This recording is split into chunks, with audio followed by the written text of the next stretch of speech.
নমস্কার বন্ধুরা, এমএস কুকিংয়ে সবাইকে স্বাগত জানিয়ে আজকে শুরু করছি রেসিপি। এই রমজান মাসে এরকম যদি মুখরোচক পকোড়া হয় তাহলে সন্ধ্যাবেলা টিফিনে আর অন্য কিছু তেমন লাগবে না। এই এই এই রকম ডিমের চপ আমরা ভেজে খেতেই পারি, আর খুবই কম টাইমও লাগে, আর খেতেও কিন্তু খুবই সুন্দর লাগে। বা সন্ধ্যাবেলা টিফিনেও আমরা এটা করে চায়ের সঙ্গে খেতেই পারি। আর এরকম দুধ চা হলে তো আর কোনো কথাই নেই। তো দেখে নেওয়া যাক আজকের এই রেসিপিটি, ডিমের চপের রেসিপি। আর ডিমের চপও বলা যায়, পকোড়াও বলা যায়। আমি এখানে 3টে ডিম নিয়ে নিয়েছি, আর ডিমগুলোকে ভালো করে বয়েল করে নেব।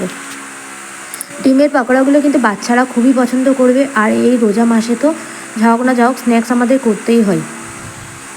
তো আমি ডিমের পকোড়া করার জন্য আমি এখানে পেঁয়াজ কেটে নেব, আর পেঁয়াজগুলো ভালো করে কুচো কুচো করে কেটে নেব, আর সঙ্গে নিয়ে নেব কাঁচা লঙ্কাও। আর পেঁয়াজগুলোকে কিন্তু ভালো করে যতটা পারবো কুচি করে নেব, সরু সরু করে আমরা নেব। তো আমি এখানে 2টো ছোটো সাইজের পেঁয়াজ দিয়েছি, আর সঙ্গে দিয়ে দেব এখানে কাঁচা লঙ্কা। কাঁচা লঙ্কাটা আপনারা ঝাল অনুযায়ী ব্যবহার করতে পারেন, কম বেশি করে। তা আমি এখানে 2টো কাঁচা লঙ্কা নিয়ে নিয়েছি, আর ডিমগুলো সিদ্ধ হয়ে গেছে। আর ডিমগুলো ঠান্ডা জলের মধ্যে ডুবিয়ে রেখেছিলাম। এবার ডিমগুলো আমি ভালো করে ছাড়িয়ে নিচ্ছি খোসাগুলো। আপনারা অবশ্যই এই রেসিপিটি একবার ট্রাই করবেন, বাড়িতে বাচ্চারাও কিন্তু খুবই পছন্দ করবে। আর এই ডিমের পকোড়াটা খুবই অল্প সময়ে আর কম উপকরণে তৈরি হয়ে যাবে। তো ডিমগুলো আমি মাঝখান থেকে কেটে নেব। আপনারা 2 ভাগও করতে পারেন, 4 ভাগও করতে পারেন, আপনাদের যেমন ইচ্ছা। তো আমি ডিমগুলো মাঝখান থেকে কেটে নিয়ে একটু নুন, একটু লঙ্কা গুঁড়ো দিয়ে দেবো, আর একটু অল্প পরিমাণে হলুদ গুঁড়োও দিয়ে দেবো, দিয়ে মাখিয়ে নেব। আর অন্য একটি পাত্র নিয়ে নেব। পাত্রের মধ্যে আমি যে পেঁয়াজগুলো কেটে রেখেছিলাম ওই পেঁয়াজ আর লঙ্কাগুলো নিয়ে নেব। নিয়ে এখানে অল্প পরিমাণ, মানে পরিমাণ মতো একটু অল্প নুন নিয়ে, আর ভালো করে পেঁয়াজগুলো আর লঙ্কাগুলোকে হাত দিয়ে চেপে চেপে মেখে নেব। আর এই পেঁয়াজের রসেই কিন্তু বেসনটাকে মাখতে হবে। এখানে বেসনের জায়গায় কর্নফ্লাওয়ারও দিতে পারেন, এখানে আমি বেসন দিয়েই ভেজেছি। আর বেসনের কিন্তু এখানে তেমন জল দেব না, পেঁয়াজের রসেই আমি বেসনটাকে মাখিয়ে নেব। আর অল্প একটু পরিমাণে হালকা জল দিয়ে দেব। ব্যাটারটা কেমন ঘনত্ব হবে আপনাদের দেখিয়ে দিচ্ছি। তো ব্যাটারটা বেশি ঘন, মানে পাতলাও হবে না আর মোটাও হবে না, একদম ঠিক এরকমই হবে।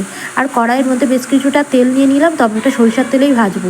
আর ডিমগুলো সেই বেসন আর পেঁয়াজের মধ্যে এরকম করে করে দিয়ে আমি প্রত্যেকটা ডিমের উপরে বেসন আর পেঁয়াজগুলো দিয়ে দিচ্ছি।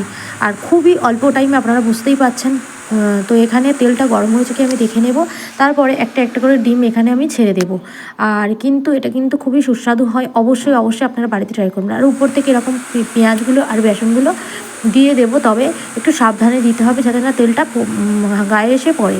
তো অনেকে তেল মশলা খেতে পছন্দ করে না, তো ডিমের এরকমভাবেই পকোড়া বানিয়ে খেতে পারেন।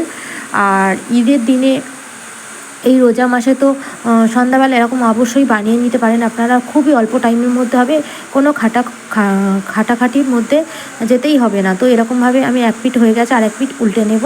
আর সন্ধ্যাবেলা চা জল যখন টিফিন খাওয়া হয়, চায়ের সঙ্গে কিন্তু চা বসিয়ে এটা অল্প টাইমের মধ্যে করে নেওয়া যাবে, মানে চা হতে হতেই এই পকোড়াগুলো হয়ে যাবে। তো আমি এটা উল্টো পিঠে ভেজে নিলাম। আর কিন্তু গ্যাসটা খুব হাই হিটে রাখবো না, একটু লো ফ্লেমে রেখে আমি এরকম পকোড়াগুলোকে ভেজে নেব। আর তো ভিডিওটি কেমন হয়েছে অবশ্যই কিন্তু কমেন্ট করে জানাবেন, তবে আপনারা অবশ্যই বাড়িতে বানাবেন, তাই পরে কমেন্ট করবেন। আর আমি আপনাদের কাছে রিকোয়েস্ট করছি এই ভিডিওটা একবার বানিয়ে, মানে এই রেসিপিটা একবার বানিয়ে আপনারা ট্রাই করবেন বা আপনার বাড়িতে। তো আমার পকোড়াগুলো ভাজা হয়ে গেছে, আর পকোড়াগুলোকে আমি তুলে ফেলছি। আর কতটা মুচমুচে আর সুন্দর হয়েছে অবশ্যই আপনারা একটু খেয়াল করবেন। আর এরকম পকোড়া অবশ্যই আপনারা বাড়িতে বানিয়ে নেবেন। এবার পরিমাণ মতো চাপা দিয়ে দেবো, আর আদা টিস্যু দিয়ে দিয়েছি আমি পকোড়াগুলোকে তুলে ফেলেছি। রেডি হয়ে গেছে, তো আমি পকোড়া চা নিয়ে বসে পড়লাম। তো আপনার ভিডিওটি ভালো লাগলে অবশ্যই লাইক, কমেন্ট, শেয়ার করবেন, আর চ্যানেলটিকে সাবস্ক্রাইব করার অনুরোধ রইল, আর পাশে রাখার অনুরোধ রইল। তো আজকের রেসিপি কেমন লেগেছে অবশ্যই কমেন্ট করে জানাবেন।